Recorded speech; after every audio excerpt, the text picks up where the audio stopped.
नमस्कार दोस्तों, आप सभी का स्वागत है हमारे YouTube चैनल शिवम एस्ट्रोलॉजी पर। दोस्तों, आज हम इस वीडियो में जानने वाले हैं देवउठनी एकादशी से शुरू हो जाएंगे मांगलिक कार्य।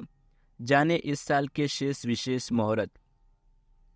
पंचांग के अनुसार साल में कुछ 24 एकादशियां तिथियां पड़ती है। इन्हीं में से एक है देवउठनी एकादशी। देवउठनी एकादशी कार्तिक माह के शुक्ल पक्ष में आती है। देवउठनी एकादशी के दिन इस विधि से करें भगवान विष्णु की पूजा, सौभाग्य की होगी प्राप्ति।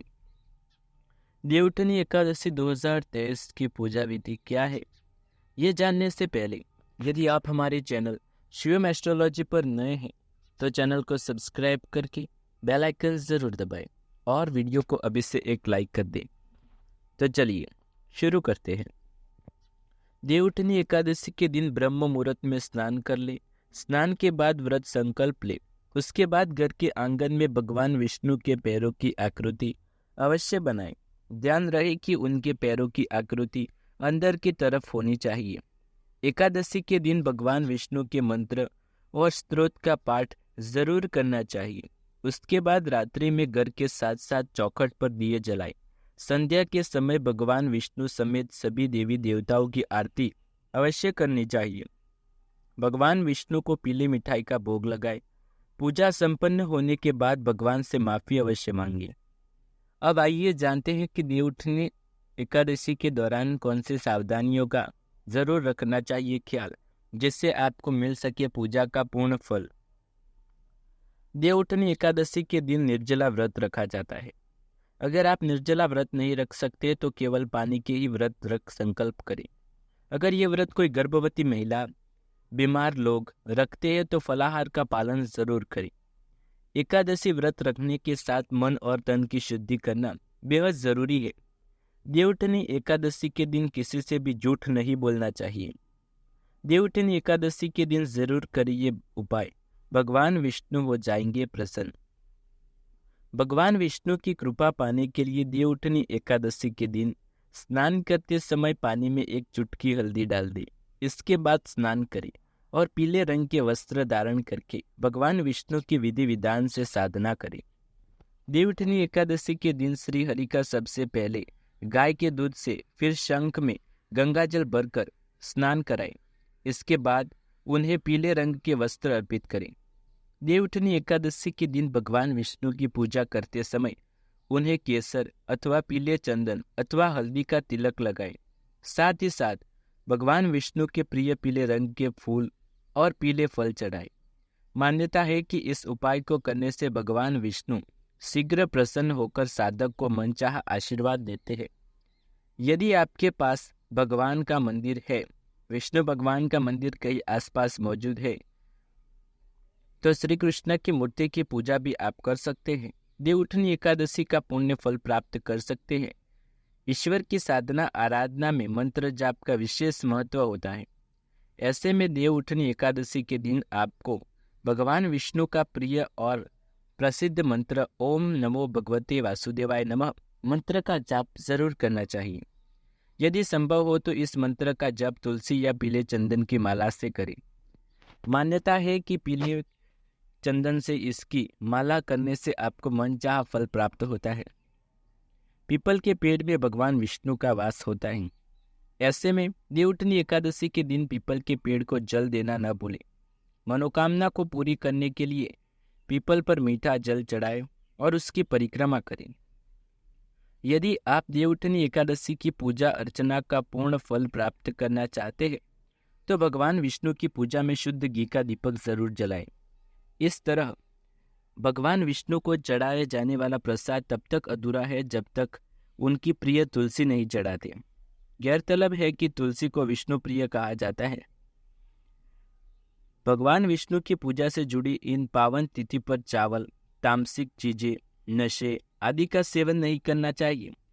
देवउठनी एकादशी व्रत करने वाले साधक को ब्रह्मचार्य का पालन करते हुए अपशब्द कहने और क्रोध करने से बचना चाहिए। व्रत करने वाले व्यक्ति को भूलकर भी दिन में सोना नहीं चाहिए। अब आइए जानते हैं आपको देवउठनी एकादशी के दिन तुलसी संबंधित कुछ महान उपाय करके आप अपने जीवन में सौभाग्य की प्राप्ति कर सकते हैं। कौन से है वो उपाय? तो चलिए उसके बारे में भी हम आपको जानकारी देते हैं। देवउठनी एकादशी के दिन तुलसी विवाह होता है।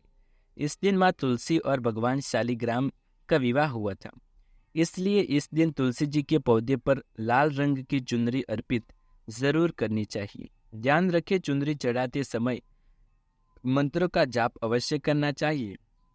ऐसी मान्यता है कि मंत्र के जाप से तुलसी जी को चुनरी अर्पित करने से तुलसी माँ और भगवान शालिग्राम जल्दी खुश होकर हमें सुख, शांति और धन वैभव की प्राप्ति का आशीर्वाद प्रदान करते हैं, जिससे हमारे जीवन में आने वाले तमाम कष्ट हमेशा के लिए दूर हो जाते हैं।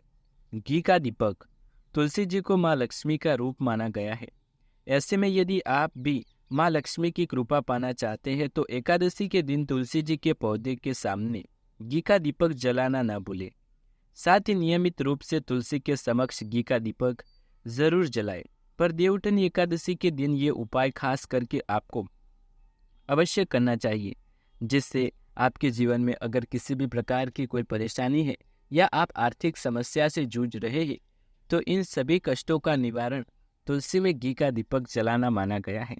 और हाँ दोस्तों, एक बात आपको बता दें कि आपको एकादशी के दिन तुलसी के पत्ते कभी नहीं तोड़ने चाहिए, इससे आपको ब्रह्म हत्या का पाप लगता है। कच्चा दूध। आपको बता दें कि तुलसी से जुड़े तीसरे उपाय में कच्चे दूध को बेहद खास बनाया गया है। अगर आप भी तुलसी को प्रसन्न करना चाहते हैं तो आपको तुलसी में कच्चा दूध जरूर अर्पित करना चाहिए। तुलसी विवाह के दिन तुलसी में थोड़ा कच्चा दूध अर्पित करने से आपकी सभी मनोकामनाएं पूरी हो जाती हैं। ऐसा करने से माँ लक्ष्मी के साथ साथ भगवान विष्णु की विशेष कृपा आपके घर पर बनी रहती है। पीला धागा एक चौथा उपाय है जो तुलसी विवाह के दिन जरूर करना चाहिए। इस दिन पीले रंग का धागा ले इसे शरीर की लंबाई के जितना काट कर इसमें 108 गांठें लगा दे। फिर इसे अपनी मनोकामना कहते हुए तुलसी के पौधे में बांध दे। ऐसा माना जाता है कि इस उपाय से इससे मन की मुराद पूरी होती है। मनोकामना पूरी होने पर इससे जल में बहा देना चाहिए। लाल धागा। लाल रंग का कलावा भगवान विष्णु और माँ लक्ष्मी के लिए खास माना जाता है। इसे तुलसी विवाह के दिन तुलसी के पौधे में जरूर बांधना चाहिए। यदि हमारे वीडियो में बताए गए उपाय आप देवउठनी एकादशी के दिन करते हैं तो आपको अवश्य पूर्ण फल की प्राप्ति होती है, क्योंकि देवउठनी एकादशी के दिन सभी देव 4 महीने की निद्रा के बाद जागकर अपने भक्तों को आशीर्वाद प्रदान करते हैं और मंगलिक कार्यों की शुरुआत करते हैं। दर्शकों, यदि आपको ये वीडियो पसंद आए तो लाइक, शेयर, कमेंट कर दे। चैनल पर नए हैं तो सब्सक्राइब कर दे।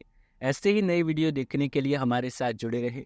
मिलते अगले वीडियो में कुछ नई और अनोखी जानकारी के साथ। तब तक के लिए आप सभी का धन्यवाद।